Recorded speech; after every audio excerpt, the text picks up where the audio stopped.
Hello friends, welcome back to our channel Naripriya trendy vlogs. ఈరోజు అయితే మీ ముందుకు ఒక మంచి కూరతో వచ్చిన గదేంది కాదు, పచ్చి రొయ్యలు గోంగూర.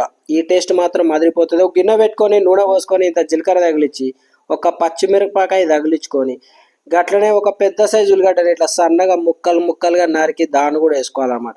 ఇక ఈ నూనెలో ఉల్లిగడ్డని పచ్చిమిర్చిని జీలకర్రని ఒక్క రౌండ్ గంట పెట్టి గిలగొట్టి ఇక ఉల్లిగడ్డలంతా ఎర్రగా అయ్యేదాకా ఇక ఇట్లా కలుపుకోవాలన్నమాట.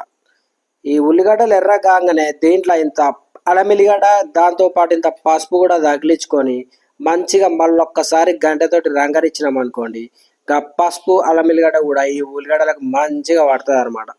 చూడరు ఇప్పుడైతే మనం మంచిగా నీట్గా క్లీన్ చేసి పెట్టిన రొయ్యలు మాత్రం వేసుకోవాలా.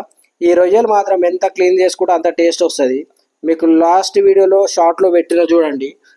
ఈ రొయ్యల వెన్ను భాగంలో మనకి మన ఫిష్ స్టమక్లో ఉంటుంది కదా, అది ఉంటుంది అనమాట. అది మొత్తం తీసేయాలి. ఆ వీడియో చూడండి, మీకు అర్థమవుతుంది. సో ఈ రొయ్యలు మొత్తం ఇట్లా వాటర్ వదిలేసే వరకు అయితే ఇట్లా ఉడికించుకోవాలి. అప్పుడు దీంట్లో ఉన్న నీసు వాసన మొత్తం పోతుంది. ఇక ఇప్పుడైతే ఒక టమాటాను కూడా వేసుకొని ఆ టమాటాను కూడా ఒక రౌండ్ మంచిగా కలుపుకోవాలన్నమాట. ఇప్పుడు దీంట్లో ఇంత రుచికి సరిపడా ఉప్పు కూడా తగిలించుకోవాలి. ఉప్పు ఎక్కువగా తగిలించుకోకూరి, రుచికి సరిపడా తగిలించుకొని గట్లనే కారం కూడా మంచిగా తగిలిచ్చేసి ఆ ఉప్పు కారాన్ని మళ్ళొక్కసారి రొయ్యలకి మొత్తం రంగరించాలి.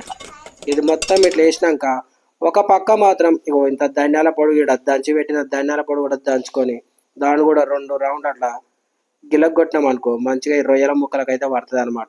ఇక మూత పెట్టినాక ఒక 5 నిమిషాలు ఉడికించినాక ఇక రొయ్యలు మాత్రం ఇట్లా దగ్గరకు ఉడుకుతాయి.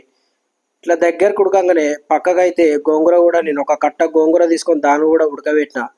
సో మీకు చూసిరు కదా, గోంగూర మెత్తగా ఇట్లా ఒక కట్ట వేసుకొని సరిపోతుంది. ఇక 2 కట్టలు వేసిరు అనుకో మొత్తం పుల్లగా అవుతుంది.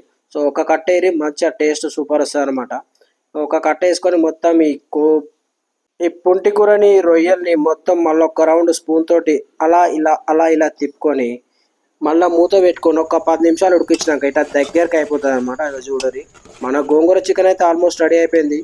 ఈ గోంగూర చికెన్ కాదు, గోంగూర రొయ్యలు అనమాట. సో మన గోంగూర రొయ్యలు అయితే రెడీ అయిపోయింది.